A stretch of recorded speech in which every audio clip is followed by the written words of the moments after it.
ఎక్కడైనా ల్యాండ్ పై ఇన్వెస్ట్ చేయాలని అనుకుంటున్నారా? అయితే ఫ్యూచర్ సిటీలో ఇప్పుడే ల్యాండ్ తీసి పెట్టుకోండి. పూర్తి వివరాలకు మాకు కాల్ చేయండి. నమస్కారం. కార్తీక పురాణం 14వ అధ్యాయంలోకి వచ్చాం. ఎద్దుకి అచ్చుపోయటం అంటే కార్తీకంలో ఏమేమి చేయకూడదు పనులు, వృషోత్సర్జనం చేయటం ఎలా, అచ్చూసిన ఆంబోతు అనే పదం వింటుంటాం మనం. దాని గురించి వివరం చెప్తారనమాట. జనక మహారాజా, కార్తీక మాసంలో వృషోత్సర్జనం చేయటం చాలా శ్రేష్టం. వృషోత్సర్జం అంటే ఉత్సర్గము అంటారు. అంటే ఎద్దుకు అచ్చు వేసి విడిచిపెట్టడమే. ఈ విధంగా ఎద్దును విడిచిపెట్టినందువలన గోవులకు గర్భాధాన అవకాశం కల్పించిన వారం అవుతాం. గోవులు మాతలే గోమాతలుగా సమస్త జనులను రక్షించడానికి ఉపకరించే ఉత్సవం అవుతుంది. అయితే ఎద్దు అని చెప్తున్నాం కానీ పని చేసేదాన్ని ఎద్దు అంటారు. ఇలా విడిచిపెట్టేదాన్ని వృషము అంటే, వృషోత్సర్గం అంటే ఆంబోతుకి అచ్చు వేసి వదిలిపెట్టడం. ఈ ఆంబోతుని ఏంటంటే అదిలించరు, బెదిరించరు, కేకలేయరు, కొట్టకూడదు ఆంబోతుని. అది ఏదైనా ఆహార స్వీకారం చేసే సమయంలో అదిలించకూడదు అనమాట. దేవతలు ఆహారం తీసుకునేటప్పుడు మానవులు చూడకూడదట, సాధారణ నియమం, అలా చెప్తారు. అందుకని మనకి స్వామివారికి చూడండి, నివేదన చేసేటప్పుడు అందరూ నిలబడి ఆ విగ్రహం కేసే చూడరు. కొన్ని చోట్ల దేవాలయాల్లో అడ్డం వేసేస్తారు, కర్టెన్ వేస్తారు. మనం పెద్ద పెద్ద ఉత్సవాలప్పుడు అప్పుడు స్టేజ్ మీదే ఉత్సవాలు కళ్యాణాలు చేసేటప్పుడు నివేదన సమయంలో పట్టుతెర అడ్డం కడతారు. తెర అడ్డం వేసి స్వామివారికి నివేదన చేస్తారు. నివేదన అయ్యాక భోగం పూర్తయిపోయిన తర్వాత హారతి ఇచ్చే వేళకి కదా కర్టెన్ తీస్తారు. అన్ని దేవాలయాల్లోనూ ఇది కనపడుతుంది.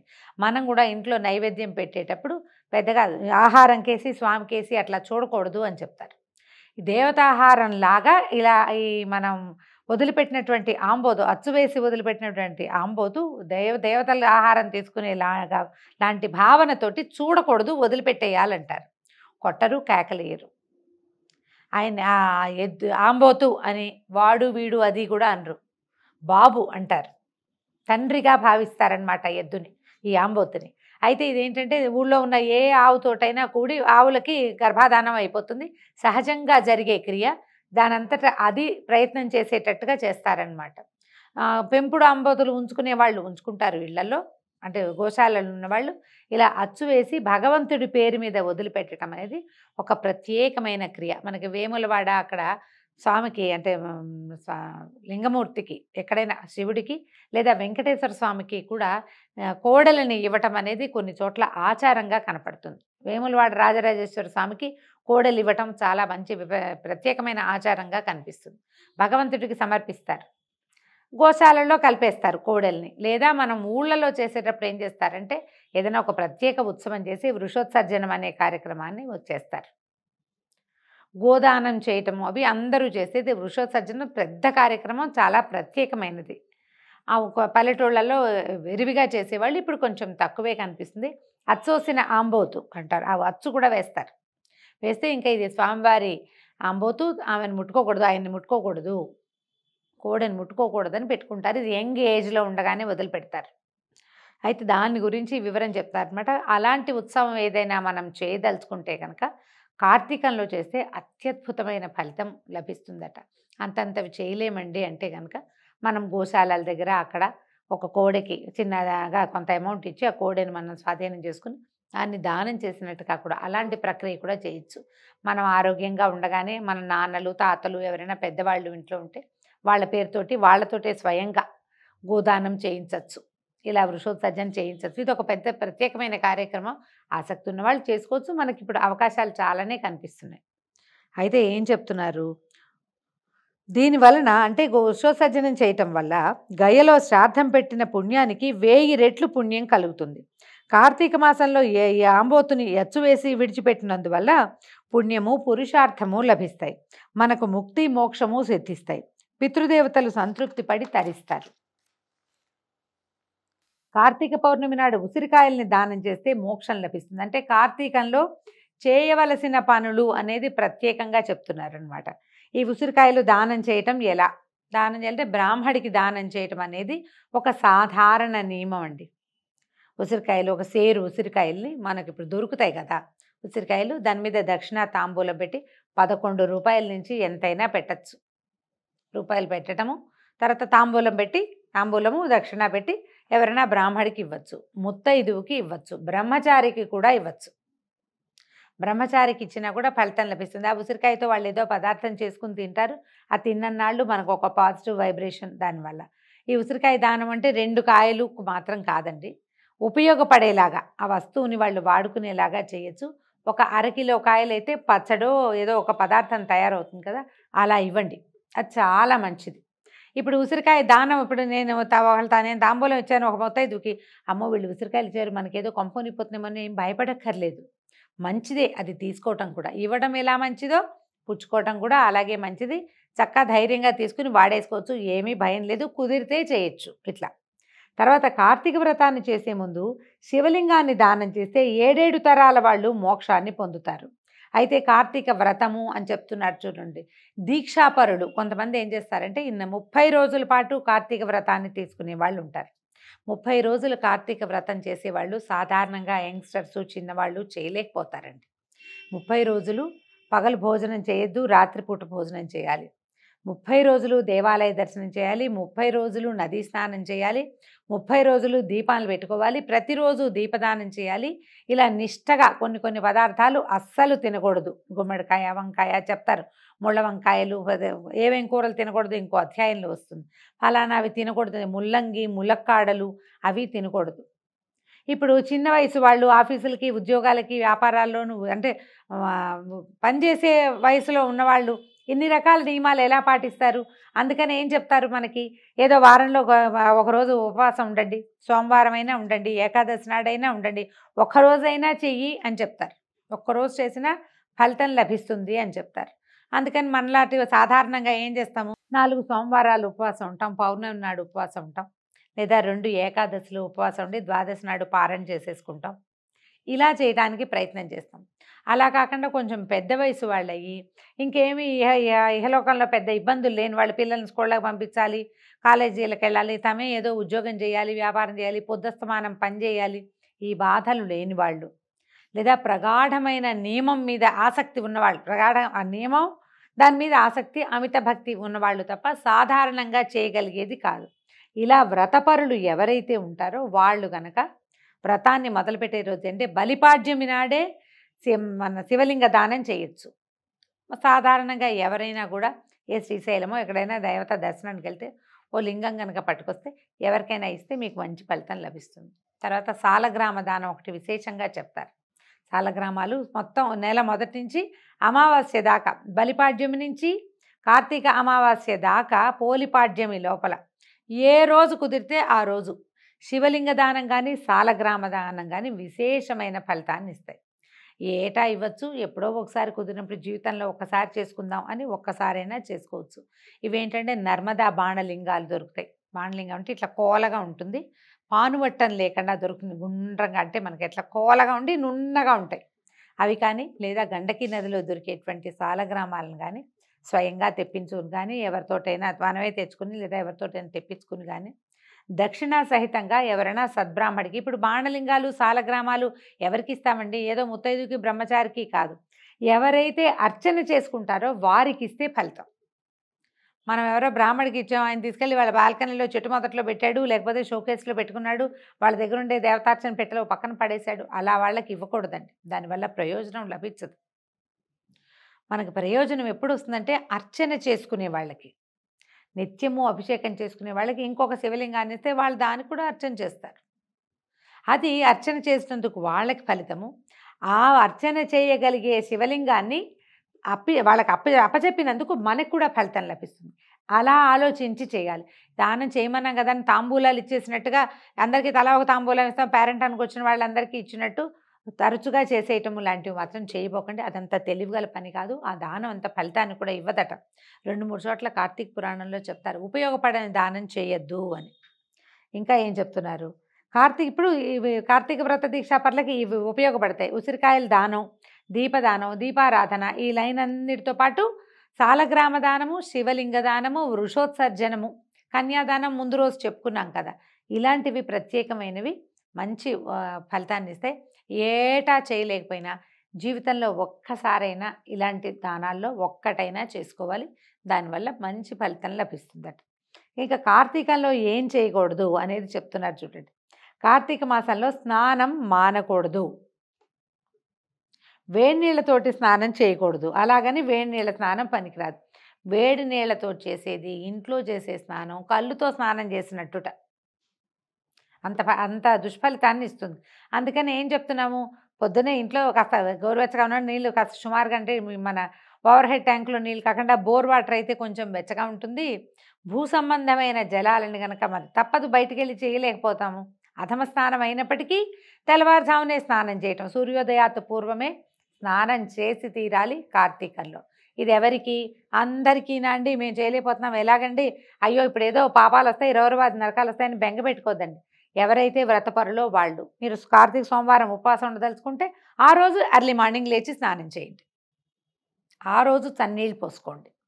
ఆ 4 సోమవారాలు, ఆ 2 ఏకాదశులు, ఆ పౌర్ణమి, అమావాస్యలు, ఆ పోలిపాడ్యమి నాడు మాత్రమే తెల్లవారుజామున స్నానం చేయండి. మిగిలిన రోజులు మీ అవకాశాన్ని బట్టి ఇక మనం చెప్పగలిగేది ఏం లేదు. కనీసం అప్పుడైనా అని చేయటం అన్నమాట స్నానం. తర్వాత నూనె రాసుకుని తలంటి పోసుకోకూడదు. నూనె రాసుకుని తలంటి పోసుకుంటే అభ్యంగనం చేస్తాం కదా. కార్తీకంలో వ్రతం పెట్టుకున్న వాళ్ళు అభ్యంగనాలు చేయకూడదు నెల రోజులు. నెల రోజులు కాదు, మేము కొన్ని వారాలే పెట్టుకున్నాము అంటే మనం ఏ వారం మనం నియమం పెట్టుకుంటామో ఆ రోజున తల స్నానమే తప్ప తల అంటుకోకూడదు. నూనె రాసుకుని భోగంగా చేయకూడదు అనమాట. నూనె రాసుకుని నలుగు పెట్టుకోవటము లాంటి వ్యవహారాల్లోకి వెళ్ళకూడదు. తర్వాత నువ్వులు దానం తీసుకోకూడదు. వ్రతులు ఎవరైతే వ్రతం చేస్తారో వాళ్ళు నువ్వుల దానం తీసుకోవద్దు. పగటిపూట నిద్రపోకూడదు. మామూలు వాళ్ళు పగటిపూట పడుకోవచ్చు, పర్వాలేదు. కానీ మీరు ఏ రోజు ఉపవాసం ఉంటారో ఆ రోజు పడుకోకూడదు. ఏకాదశి ఉపవాసం అంటే ఏకాదశి నాడు, ద్వాదశి నాడు 2 రోజులు పడుకోకూడదు. సోమవారాలు ఉపవాసం అంటే సోమవారం పగలు పడుకోకూడదు. ఇంట్లో ఉండే ఆడవాళ్ళు ఏమిది ఉపవాసం అంటే మధ్యాహ్నాన్ని నిద్రని వచ్చి సరే కాసేపు జారగలు పెడదాం, మంచం మీద వదిలే సోఫాలోనో కుర్చీలోనో రామారావు గారు చెప్పారని పడుకోకండి. పగలు పడుకున్నారా ఫలితం దక్కదు, నిద్రపోకూడదు.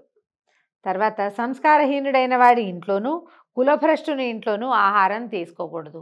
ఇవి పురాతన నియమాలండి, చెప్తారు వినాలంతే. తర్వాత ఏం చెప్తున్నారు, శ్రార్థ భోజనం చేయకూడదు.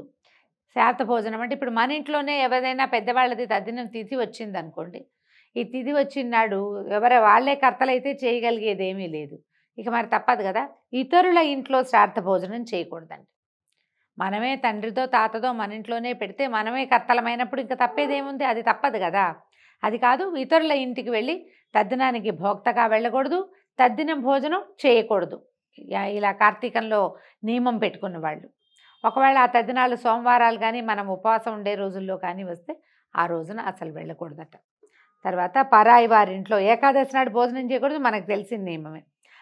పరాయి వారి ఇంట్లో తినకూడదు. ఈ వ్రతంలో ఉన్నవాళ్ళు ఈ నెల రోజులు ఇతరుల చేతి అన్నాన్ని తినద్దు, వేరే వాళ్ళ ఇళ్ళకి వెళ్ళకూడదు. నువ్వుల పిండి, వెల్లుల్లి తినకూడదు. వెల్లుల్లిపాయలు తినద్దు, నువ్వులు కూడా తినకూడదు, నువ్వుల పిండి చేసుకోకూడదట. కాకపోతే ఇది ఎట్లా ఉంటుంది చూడండి, కార్తీకంలో నువ్వులు దానం చేయండి చేయండి అని విశేషం అని చెప్తాం, కానీ దానం తీసుకోవద్దు, తినద్దు అని చెప్తున్నారు. ఇది వ్రతంలో ఉన్న వాళ్ళకి మాత్రమేనండి, సాధారణ వ్యక్తులకి నిషేధం కాదు.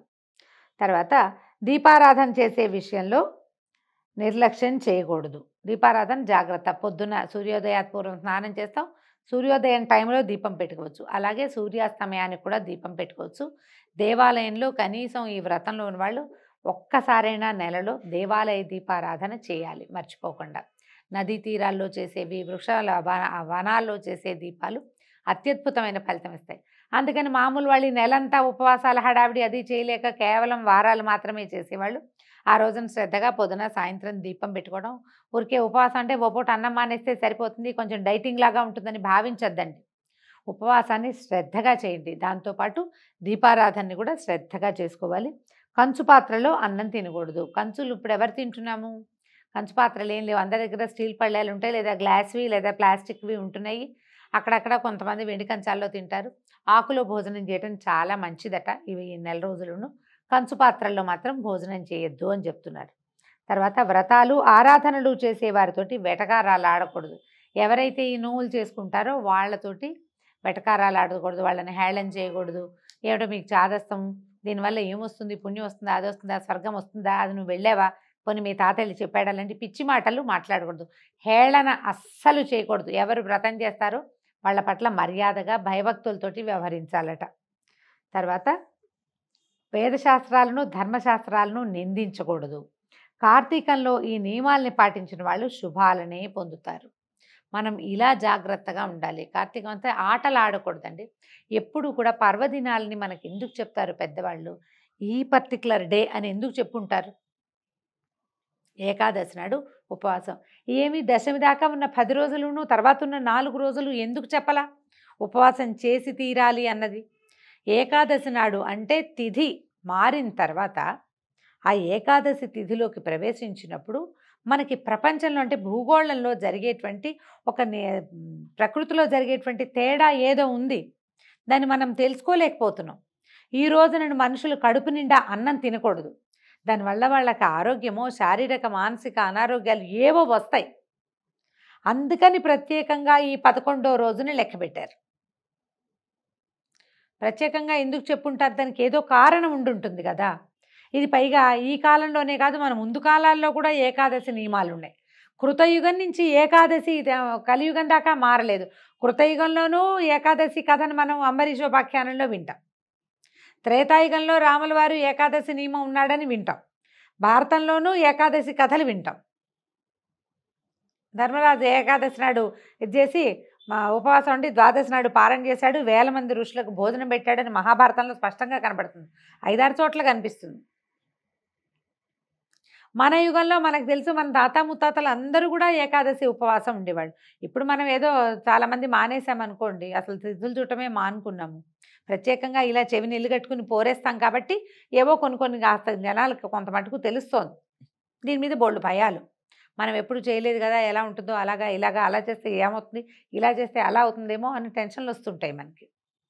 కానీ ఏకాదశిని మాత్రం మార్చల, పౌర్ణమి మారల. ఈ మారని వాటిని గురించిన ప్రశ్నలు ఎప్పుడూ వేయకూడదు.